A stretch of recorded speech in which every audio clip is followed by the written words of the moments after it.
Hello, good afternoon to all of you. मैं अनुश्री रॉय। आज हम लोग cell the fundamental unit of life, cell के बारे में स्टडी करेंगे। ठीक है बच्चों, एक चीज ध्यान रखिए कि आप बायोलॉजी पढ़ने वाले हो, है ना। बायोलॉजी पढ़ने के लिए आपको कनेक्ट होना पड़ता है किसके साथ? लाइफ के साथ। ओके अगर आप सेल पढ़ रहे हो इसका मतलब आप अपनी बॉडी का सबसे स्मॉलेस्ट यूनिट के बारे में स्टडी कर रहे हो, आप किसी प्लांट के स्मॉलेस्ट यूनिट के बारे में स्टडी कर रहे हो, आप किसी प्रोकैरियोटिक सेल बैक्टीरिया या माइकोप्लाज्मा के बारे में स्टडी कर रहे हो। अब आप बोलोगे कि मैडम इतना तो बायोलॉजी समझ में आती नहीं है क्योंकि बायोलॉजी से बहुत डर लगता था हमें, है ना। तो आपको सबसे पहले तो मुझसे कनेक्ट होना पड़ेगा। अगर हमें बायोलॉजी पढ़नी है तो we have to be a friend, हमें एक दोस्त टाइप का पढ़ के स्टार्ट करना पड़ेगा। तो मैं आज आपको सबसे बेसिक लेवल से स्टार्ट करके fundamental unit of life cell के बारे में स्टडी कराऊंगी। ठीक है, सबसे पहले हम इसकी डेफिनेशन पढ़ लेते हैं। नॉर्मल डेफिनेशन आप लोगों ने क्लास 7th 8th में भी पढ़ी होगी। Cell is known as the fundamental structural and functional unit of life.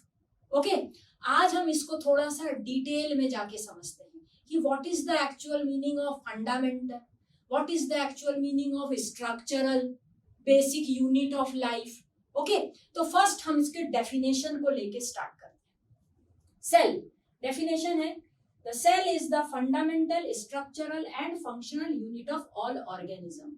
Okay नीचे आपको एक लाइन लिखी हुई दिख रही होगी कि the all cells are closely similar in gross structure, molecular organization and in certain basic activities। अब इसको हम बिल्कुल जनरल नॉर्मल वे में समझने की कोशिश करते हैं। ठीक है, सेल आप सबकी बॉडी, हमारी बॉडी, प्लांट की बॉडी, सब बॉडी बनी है सेल से, बेसिक यूनिट। अब मान के चलो कोई एक ऑर्गेनिज्म, ठीक है, एनी ऑफ द ऑर्गेनिज्म, उसके अंदर क्या रहा होगा? Organ system. ऑर्गन सिस्टम किससे बना होगा? टिश्यू से बना होगा। टिश्यू किस चीज से बनी है? सेल से बनी है। सेल के अंदर क्या? Cell organelle. अब इसको पलट के पढ़ लेते हैं।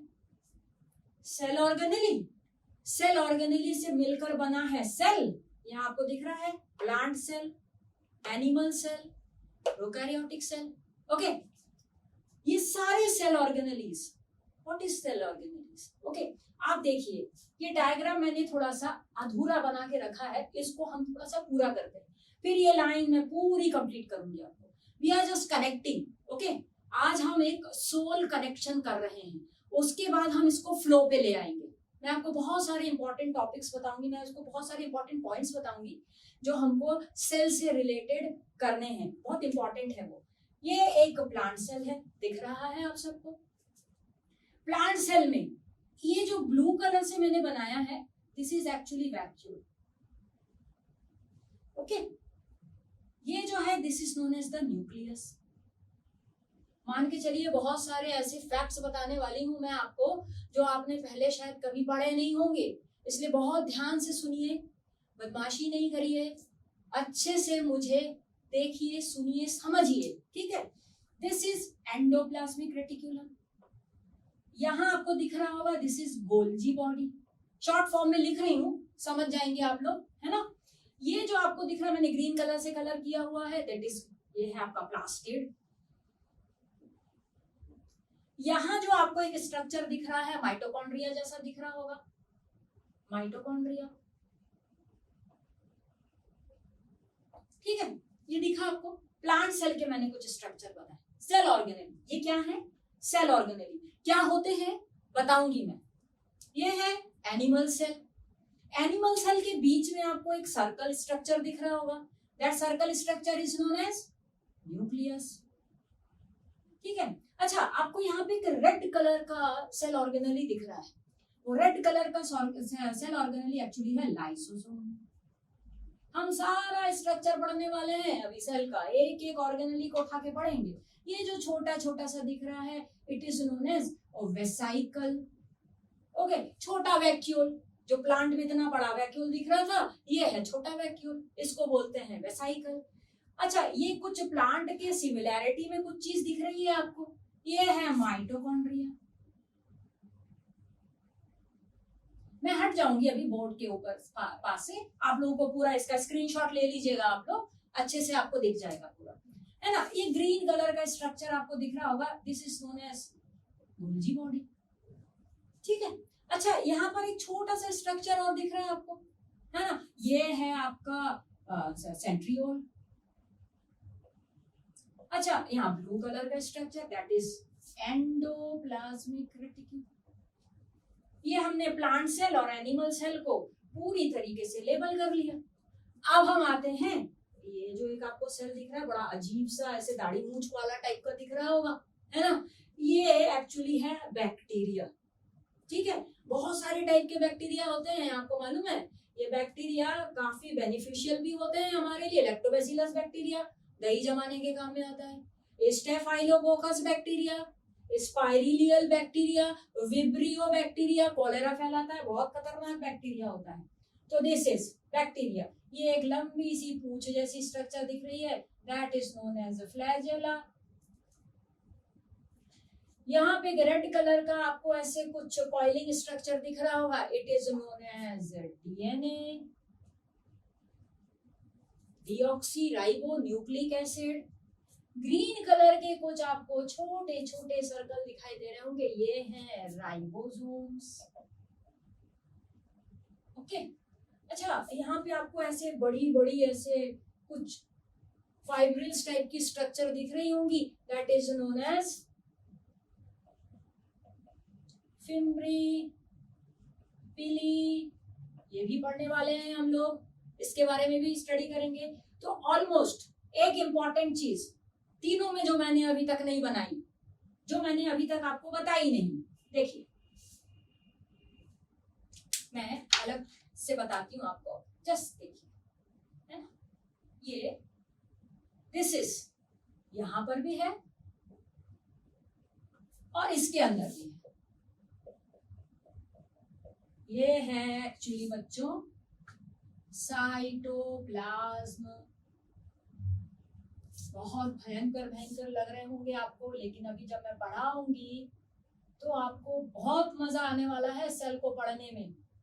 आप सोच नहीं सकते कि ये कितना मिराक्युलस है, कितना मजेदार होता है। ये देखिए, ये हमने पूरी लेबलिंग कर ली। यहाँ पर एक चीज को मैंने जो छोड़ दिया था, इसको मैं बना के आपको बता देती हूँ, राइबोसोम्स, ठीक है। एंडोप्लाज्मिक रेटिक्यूलम के ऊपर granular structure known as ribosomes, इसके बारे में भी हम लोग स्टडी करेंगे। चलिए, अब मैं आपको इसका पूरा जो मैंने अभी बताया ना, सेल ऑर्गेनेली से बना सेल, सेल से बना टिश्यू, टिश्यू से बना ऑर्गन सिस्टम, ऑर्गन सिस्टम से बना ऑर्गेनिज्म। अब इसको एक स्टोरी के पास से समझते हैं, फिर मैं हट जाऊंगी, आप इसका स्क्रीनशॉट ले लीजिएगा। सुनिए, आपका घर, ठीक है, आपका घर है। अब घर में बहुत सारे कमरे बने हुए होंगे, बहुत सारे कमरे होंगे।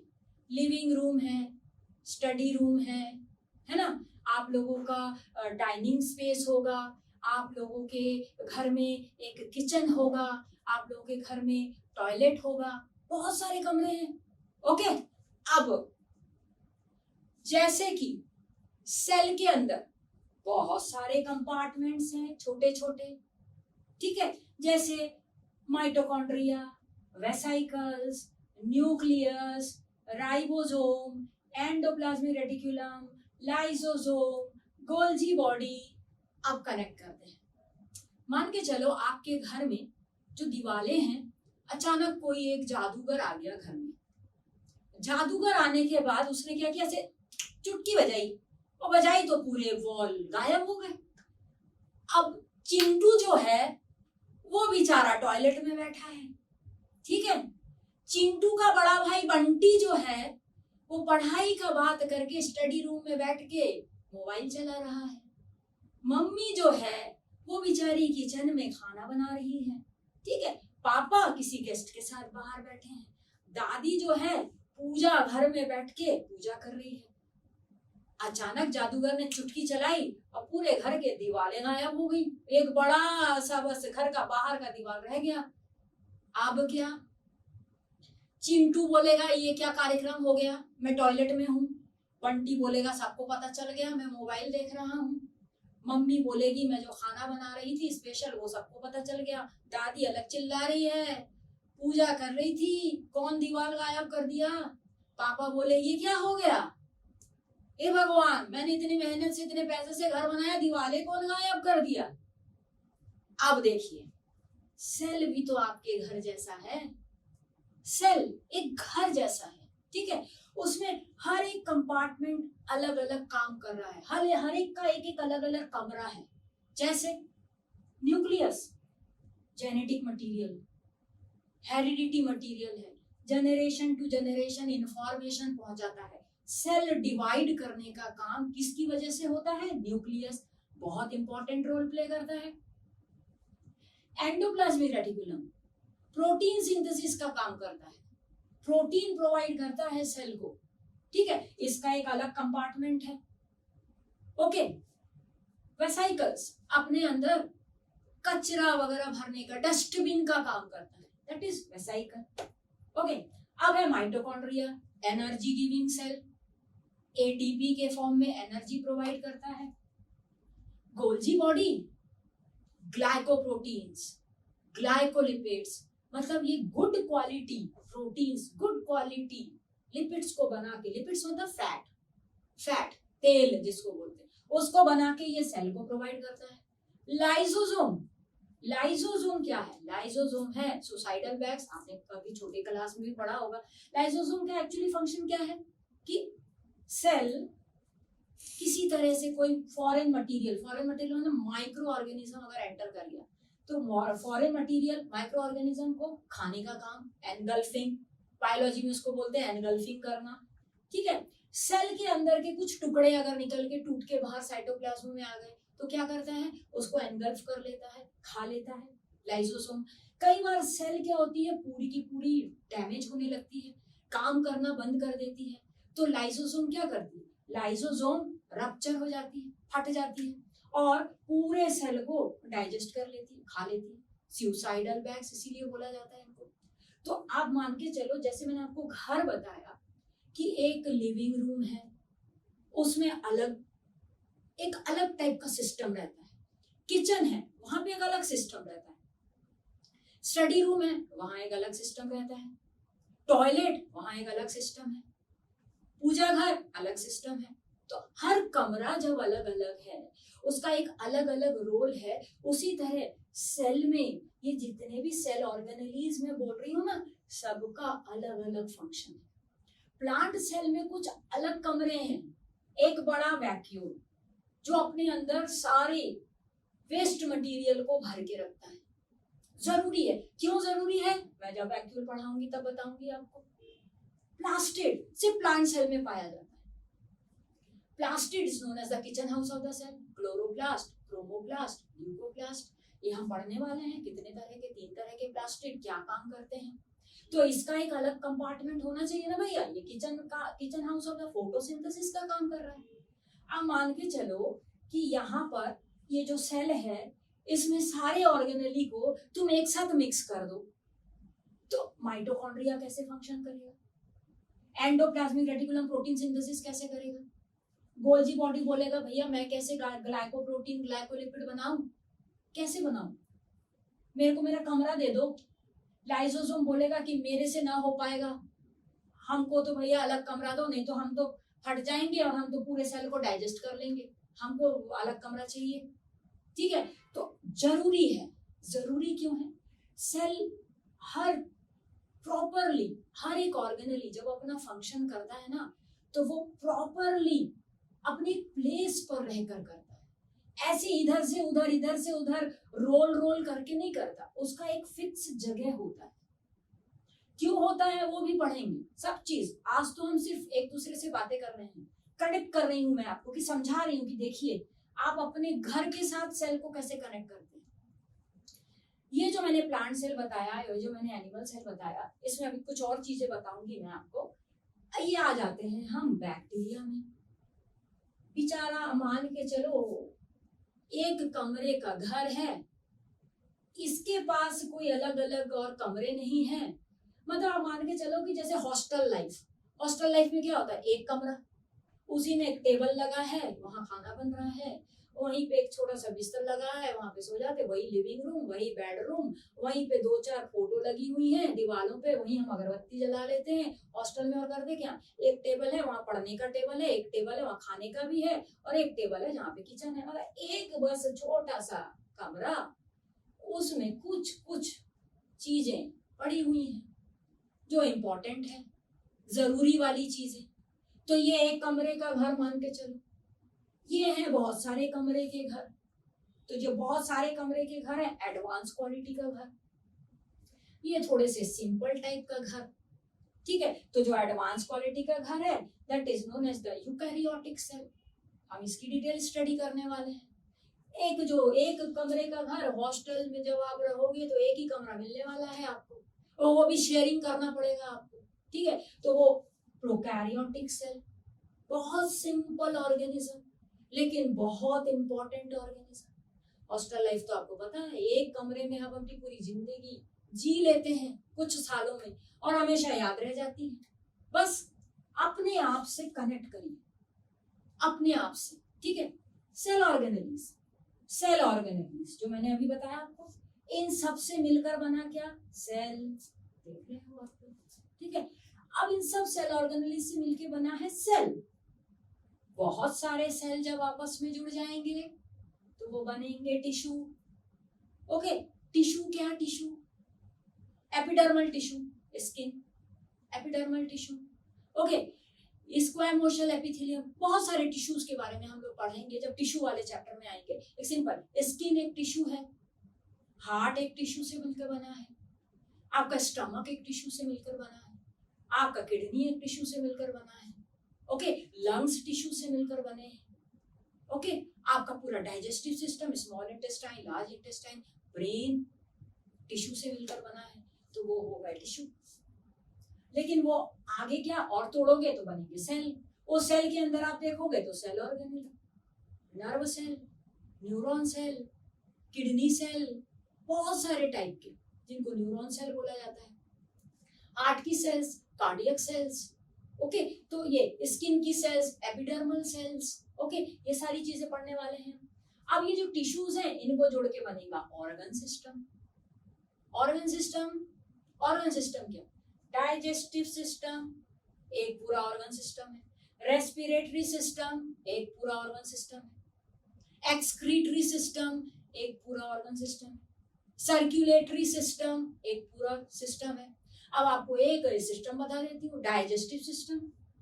रोज सुबह उठते हैं, रोज सुबह उठ के ब्रश करके हम कुछ चाय पानी या फिर कुछ ब्रेकफास्ट जैसा तो करते ही हैं हम लोग।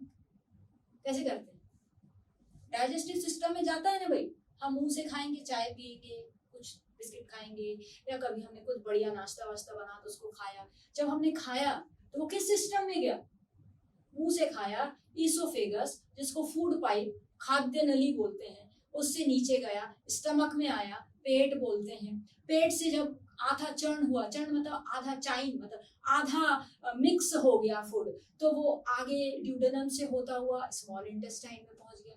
स्मॉल इंटेस्टाइन से वो पूरी तरीके से बिल्कुल लिक्विड फॉर्म में डाइजेस्ट हो गया। डाइजेस्ट होने के बाद बचा खुचा खाना लार्ज इंटेस्टाइन में चला गया। लार्ज इंटेस्टाइन में कुछ समय तक रहने के बाद हमने उसको एनएस से एक्सक्रीट आउट कर दिया। पूरा digestive system, that is the organ system. Respiratory system, सांस ली आपने, सांस ली तो आपका ट्रैकिया, विंड पाइप से होता हुआ कहाँ गया, लंग में। Trachea, wind pipe is trachea, trachea से होता हुआ गया प्राइमरी ब्रोंकाई में, प्राइमरी ब्रोंकाई से होते हुए गया ब्रोंकस, ब्रोंकियोल्स, ब्रोंकियोल्स से होता हुआ वो सबसे लास्ट वाले एंड में आया, that is known as the alveolus. पूरे लंग का स्ट्रक्चर, सांस का अंदर बाहर करना, that is respiratory system. Excretory system, kidney वाला system, that is organ system. Okay, ये सारे सिस्टम आपस में जुड़ेंगे, एक साथ फंक्शन करेंगे। रेस्पिरेटरी सिस्टम अच्छे से फंक्शन कर रहा है, डाइजेस्टिव सिस्टम अच्छे से फंक्शन कर रहा है, आपका एक्सक्रीटरी सिस्टम अच्छे से फंक्शन कर रहा है, सर्कुलेटरी सिस्टम, हार्ट अच्छे से आपका पंपिंग कर रहा है, all the systems are working properly. Central nervous system, brain, spinal cord आपको सेंसेशंस देता है, आपको काम करवाता है, बोलना, चलना, उठना, बैठना, घूमना, दौड़ना, पुलिंग, पुशिंग, ये सारी चीजें क्या है, नर्वस सिस्टम, सब कुछ आपका ब्रेन कंट्रोल कर रहा है। ऑर्गन सिस्टम, ऑर्गन सिस्टम ने पूरा ऑर्गेनिज्म को बना के रखा है कंप्लीट, यही तो पढ़ना है। उसका सबसे बेसिक यूनिट हम पढ़ रहे हैं, ऑर्गेनिज्म का सबसे बेसिक यूनिट हम पढ़ रहे हैं, that is known as cell. Okay, अब डेफिनेशन फिर से जाते हैं, बैक करो, डेफिनेशन में जाते हैं। Cell is the fundamental structural and functional unit of all organism. हमने अभी पढ़ा कि हर एक सेल के सेल ऑर्गेनलीज कई तरह के फंक्शंस करते हैं, तो हर सेल ऑर्गेनली जब अपना फंक्शन करता है तो सेल फंक्शन करता है। सेल जब अच्छे से फंक्शन करता है तो सारे सेल जुड़ के टिश्यूज अच्छे से फंक्शन करते हैं, टिश्यूज जब अच्छे से फंक्शन करते हैं तो मान के चलो ऑर्गन सिस्टम अच्छे से फंक्शन करता है, ऑर्गन सिस्टम जब अच्छे से फंक्शन करेगा तो ऑब्वियसली ऑर्गेनिज्म अच्छे से फंक्शन करेगा। तो हमने बेसिक यूनिट पढ़ लिया, cell is the fundamental structural and functional unit of all organism. Is it clear to all of you? Okay, अब मैं आपको, आप इसको बढ़िया से लिख लीजिएगा या डायग्राम बना लीजिए, उसके बाद मैं इसको रब करके आपको कुछ बेसिक इंपॉर्टेंट पॉइंट्स बता दूंगी। जस्ट एक जनरल पहले डिस्कशन कर लेते हैं कि सेल को सबसे पहले डिस्कवर किसने किया था। सेल को सबसे पहले डिस्कवर किया था रॉबर्ट हुक ने इन 1665। आफ्टर देन बहुत सारे साल और लग गए सेल को स्टडी करने में। ल्यूविनहॉक, उसके बाद ल्यूविनहॉक ने और बेटर क्वालिटी के माइक्रोस्कोप के साथ बेटर क्वालिटी के लिविंग सेल को सर्च किया, स्टडी किया। रॉबर्ट हुक ने किसकी स्टडी की थी? कॉर्क। कॉर्क मतलब क्या? प्लांट सेल का, जो मान के चलो जो डेड सेल्स होते हैं, जो स्टेम में उसके जो बिल्कुल डार्क कलर का, ब्लैक कलर का आपको दिखाई देता है, that is known as the cork cell, बिल्कुल डेड स्क्लेरेनकाइमेटस सेल। ओके, उसने, रॉबर्ट हुक ने उसको अपने माइक्रोस्कोप जो अपने हाथ से उन्होंने बनाया था उस समय में 1665 में, उन्होंने कॉर्क सेल को देखा था।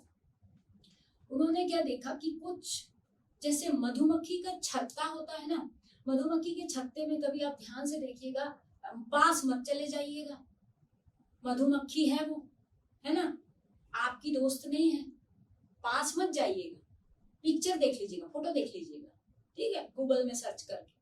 हनीकॉम्ब जैसे रहते हैं, हनीकॉम्ब मतलब छोटे छोटे कंपार्टमेंट्स जैसे रहते हैं, खाली खाली कमरे टाइप के, है ना, वो जो खाली खाली कमरे हैं, वैसे ही रॉबर्ट हुक ने सेल को देखा। That is the dead cell, उसमें कुछ भी नहीं था, उसने उसको नाम दिया सेल, सेल्यूला, वो सेल्यूला, ठीक है, उन्होंने उसको नाम दिया सेल। इसके कुछ सालों बाद ल्यूविनहॉक ने, ऐसे ही वो अपने किसी, ल्यूविनहॉक बहुत बड़े साइंटिस्ट नहीं थे ना, रॉबर्ट हुक एक बहुत अच्छे साइंटिस्ट थे, ल्यूविनहॉक साइंटिस्ट नहीं थे, दुकान में बैठते थे, यू नो, दुकान में बैठते थे, लेकिन उनको ये साइंस से रिलेटेड चीजों का बड़ा शौक था, मतलब कुछ भी चीजों का सर्च करना, कुछ नया डिस्कवरी करना, साइंस से रिलेटेड उनको बड़ा मजा आता था उसमें। तो ऐसे ही एक दिन बारिश हो रही थी, बारिश होते होते उनका बहुत बढ़िया माइक्रोस्कोप भी बनाया था उन्होंने, तो बारिश हो रही थी तो उन्होंने क्या किया, वो जो यार आपको लगता है ना गड्ढों में पानी भर जाता है तो कैसे कीचड़ टाइप का पानी हो जाता है, तो उन्होंने ना वो पानी थोड़ा सा उठाया और माइक्रोस्कोप में रखा और उन्होंने माइक्रोस्कोप से देखा।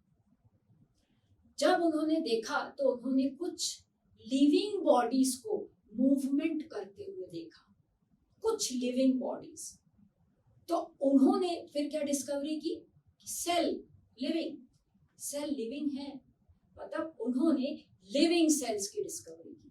ओके, उसके बाद तो इसके बारे में बहुत सारी स्टडीज होती चली गई, बहुत सारे साइंटिस्ट ने बहुत सारी डिस्कवरीज करते चले गए। प्रोटोप्लाज्म की डिस्कवरी जे.जी. पुरकिंजे ने कर दी, ठीक है। जीन की डिस्कवरी जोहानसन ने कर दी। उसके बाद डीएनए की डिस्कवरी, सेल के अंदर के ऑर्गेनेल्स की डिस्कवरी होने लगी, डीएनए की डिस्कवरी वॉटसन एंड क्रिक ने कर दी। तो ऐसे बहुत सारी स्टडीज होती चली गई जिनके बारे में हम लोग डिटेल से बताएंगे। एक और साइंटिस्ट थे शील्डन एंड स्क्वान। शील्डन और स्क्वान जो थे उन्होंने सेल थ्योरी दे दी 1838 1839, ठीक है। शील्डन जो थे वो बॉटनिस्ट थे, थियोडर स्क्वान जो थे वो एक जूलॉजिस्ट थे। दोनों अपने अलग अलग जगह में अपना काम करते थे, मतलब रिसर्चिंग का काम।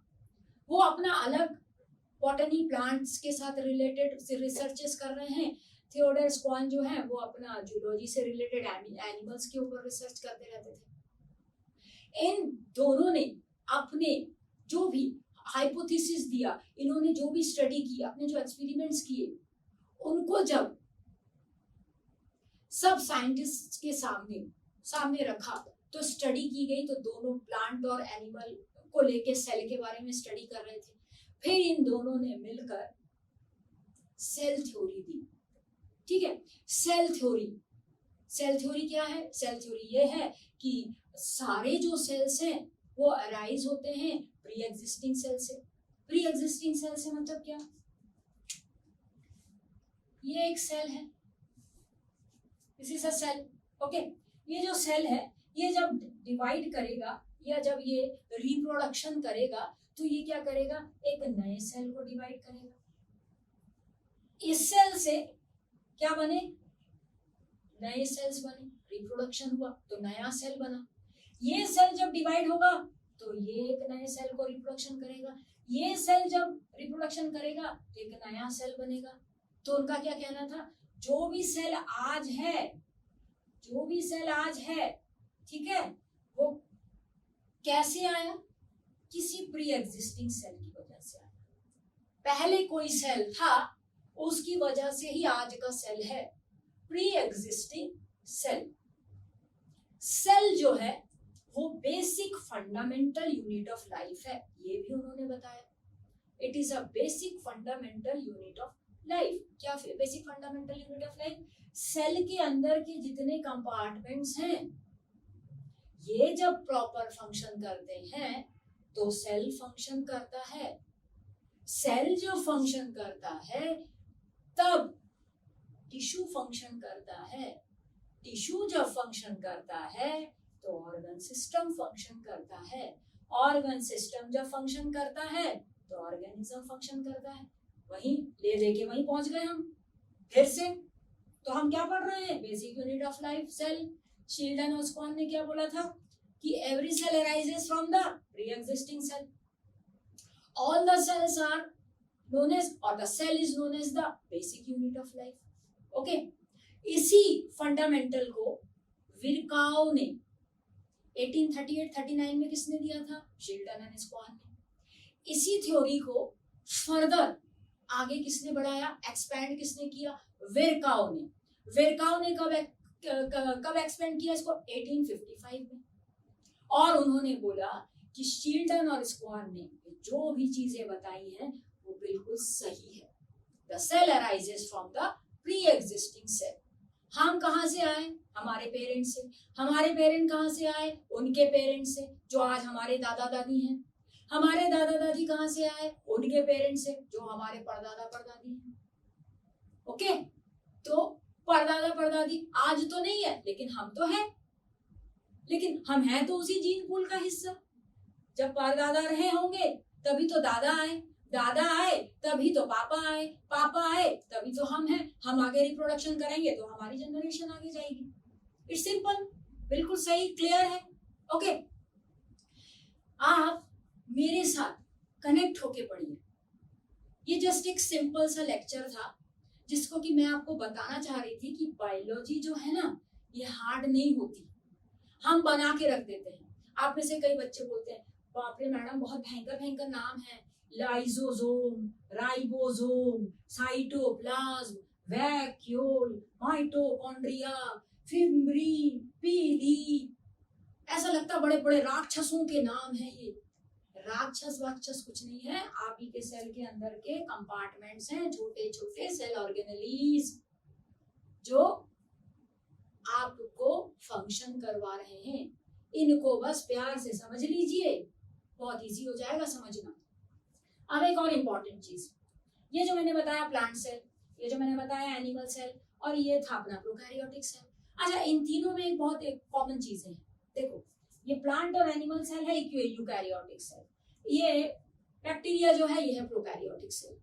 लेकिन ये देखिए ये बहुत प्रिमिटिव है, बहुत पुराना माना जाता है। जब से ये अर्थ है ना, और जब से ये अर्थ ठंडी हुई है, तब पहला ऑर्गेनिज्म कौन था? बैक्टीरिया। पहला ऑर्गेनिज्म बैक्टीरिया था, जिसको बोला जाता है आर्की बैक्टीरिया। ओके, उसके बाद जब ये बहुत एडवांस क्वालिटी में होते चले गए, धरती ठंडी होती चली गई और सेल अपने आप को मॉडिफाई करते चले गए। मतलब मान के चलो कि सबसे पहले मालूम कौन आए थे? प्लांट नहीं आए थे, सबसे पहले आए थे एनिमल्स, हेट्रोट्रॉपिक। हेट्रोट्रॉपिक मतलब दूसरों पर डिपेंड रहने वाले, वो पहले आए थे। पहले एनिमल्स आए हैं, उसके बाद प्लांट्स आए हैं। पहले एनिमल्स क्या, देखो जब धरती गर्म रही होगी, धीरे धीरे ठंडी हो रही होगी, तो कोई एक ऑर्गेनिज्म हुआ, अचानक से एक ऑर्गेनिज्म का रिप्रोडक्शन हो गया, एक ऑर्गेनिज्म एलाइव दिखने लगा। कहाँ से फोटोसिंथेसिस करेगा? ना तो कार्बन डाइऑक्साइड है, वहां पे तो इतनी जहरीली गैसें हुआ करती थी तब। तो वो क्या खाता था आपको मालूम है? केमिकल्स। ये जो अर्थ पे जो केमिकल्स थे, उन मॉलिक्यूल्स को खा के वो जिंदा रहता था। वो सेल धीरे धीरे उसने अपने आप को मॉडिफाई किया। जैसे जैसे वो अपने आप को मॉडिफाई करता गया ना, उसके अंदर के ऑर्गेनेलीज भी चेंज होते चले गए। फिर वो बेटर क्वालिटी का सेल बनता चला गया। पहले था आर्की बैक्टीरिया, फिर हो गया यू बैक्टीरिया, उसके बाद हो गया यूकैरियोटिक सेल, एडवांस क्वालिटी के plant cell, animal cell.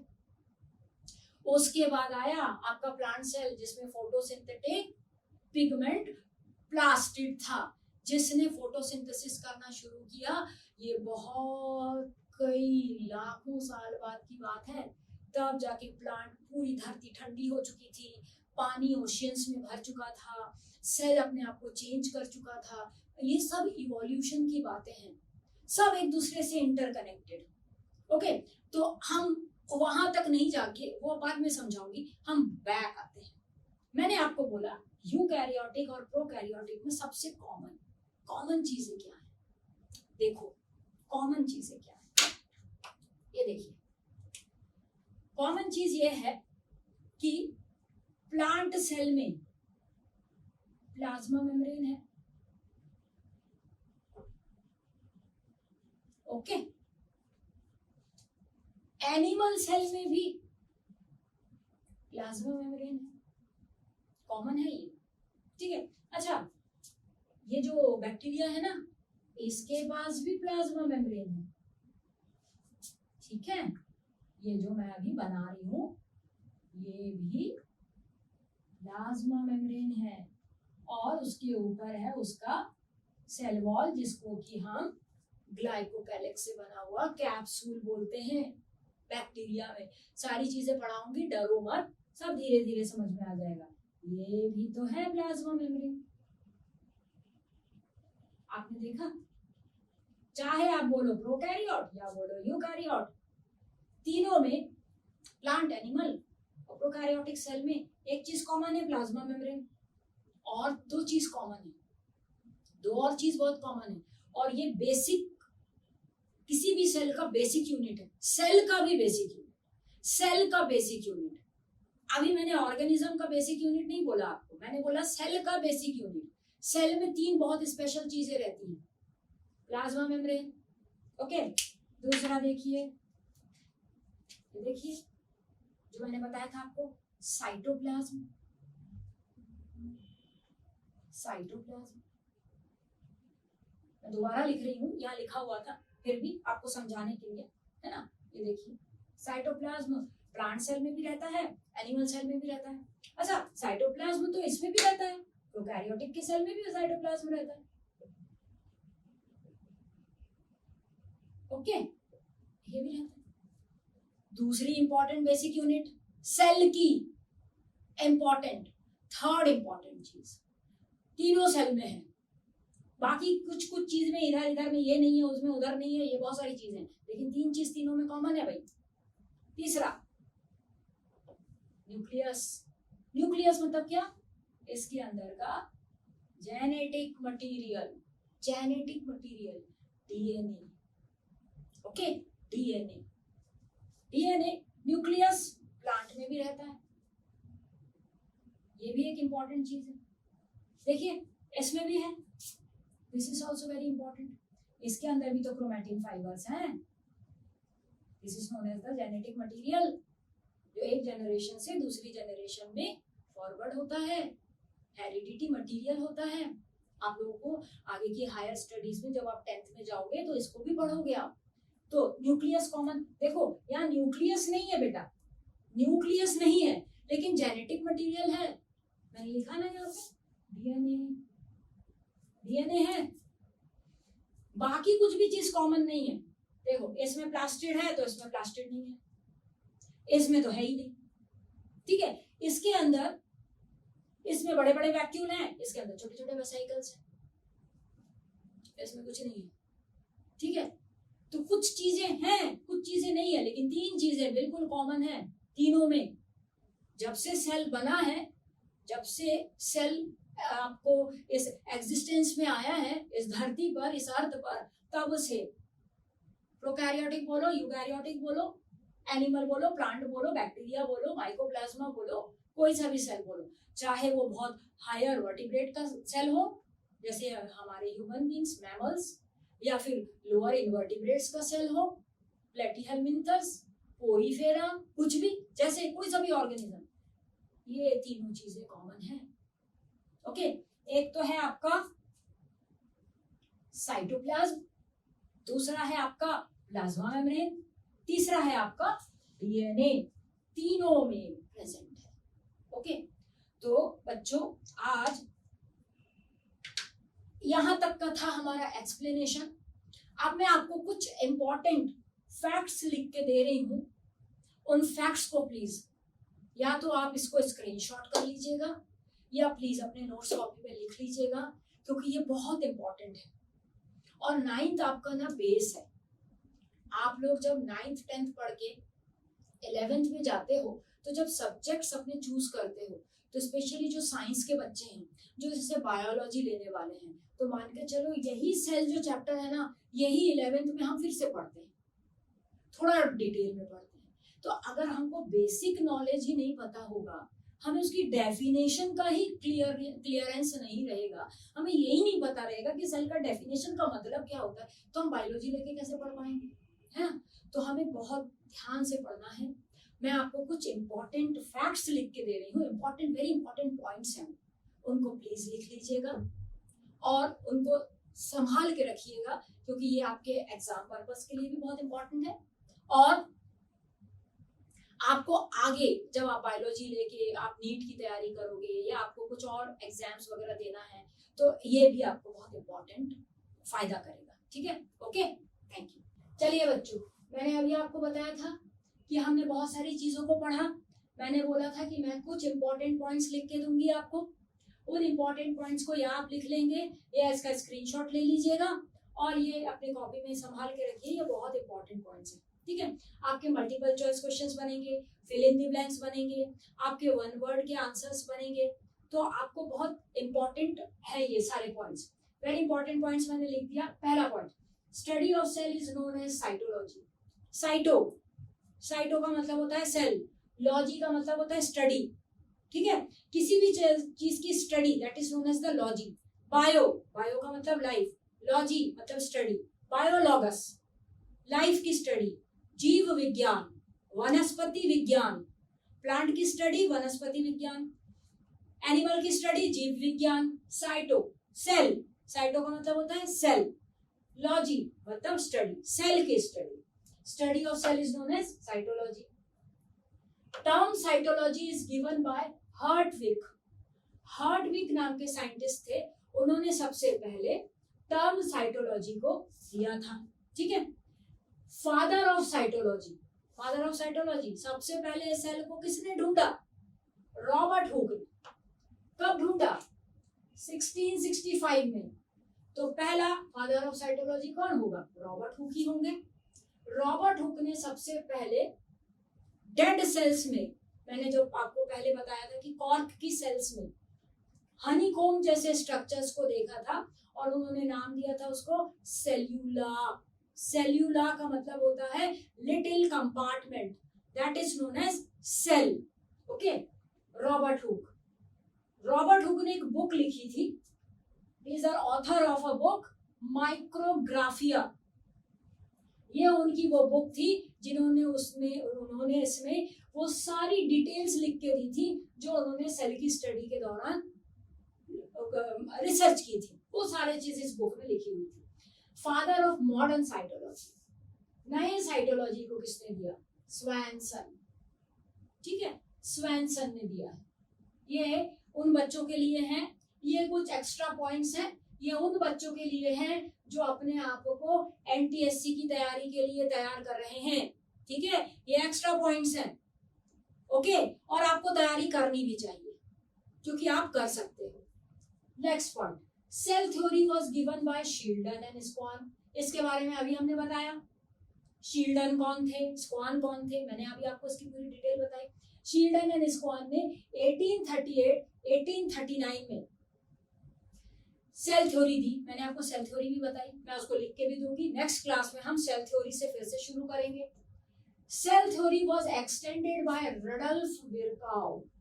Rudolf Virchow ने ये जो शील्डन एंड स्क्वान ने जो वर्क किया था, इसको दोबारा से रिसर्च किया, फिर से सारी चीजों को फाइंड आउट किया और उन्होंने बोला कि शील्डन एंड स्क्वान ने जो चीज बोली थी वो बिल्कुल करेक्ट है और उन्होंने उसकी एक्सटेंशन कर दी। The cell is arises from the pre existing cell.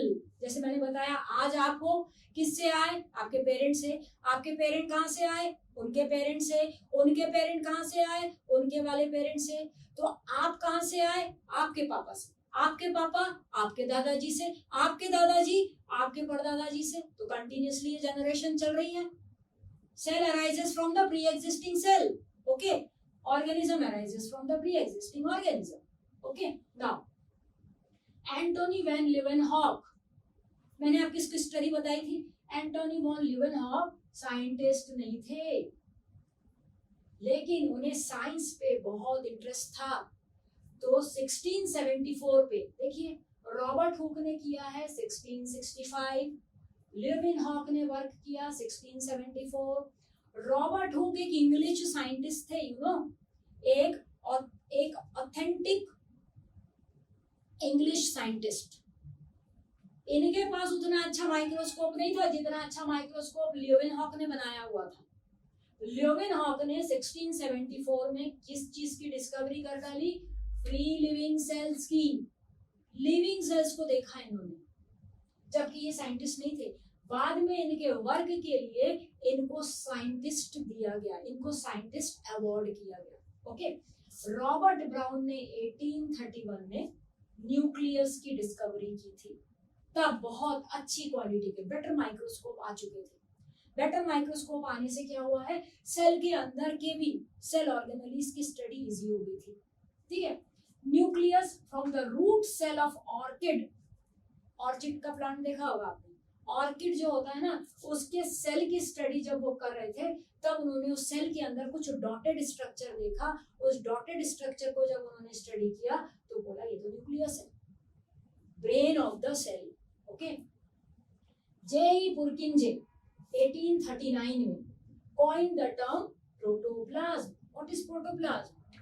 Protoplasm क्या? मैंने बताया, आपको बताया था कि ये है प्लांट की सेल, ठीक है, ये है एनिमल की सेल, ओके। प्लांट की सेल के अंदर का साइटोप्लाज्म, एनिमल की सेल के अंदर का साइटोप्लाज्म।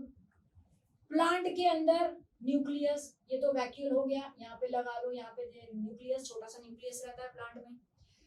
न्यूक्लियस के अंदर का प्लाज्मा न्यूक्लियोप्लाज्म, सेल के अंदर का साइटोप्लाज्म, दोनों मिलके बनते हैं प्रोटोप्लाज्म। इसको मैं आपको डिटेल में बताऊंगी जब हम न्यूक्लियस साइटोप्लाज्म की स्टडी करेंगे। This is known as protoplasm. यहां लिख देती हूँ, साइटोप्लाज्म प्लस न्यूक्लियोप्लाज्म क्या बनता है? प्रोटोप्लाज्म। इसको किसने स्टडी किया था? जेई पुरकिंजे ने। क्या होता है, किस तरीके से होता है, जब हम न्यूक्लियस पढ़ेंगे, साइटोप्लाज्म पढ़ेंगे, इस चीज को मैं पूरी तरीके से बताऊंगी। ये तो बस अभी आपको इंपॉर्टेंट पॉइंट्स मैंने बताया, इसको देख लीजिएगा बच्चों, ये बहुत इंपॉर्टेंट है, इसको उतार लीजिएगा या इसका स्क्रीनशॉट ले लीजिएगा, ठीक है। नेक्स्ट फिर हम मिलते हैं। बायोलॉजी को बायोलॉजी जैसे पढ़ना है, टेंशन लेके नहीं पढ़ना है, ओके, रिलैक्स वे में पढ़ना है, ओके। Thank you.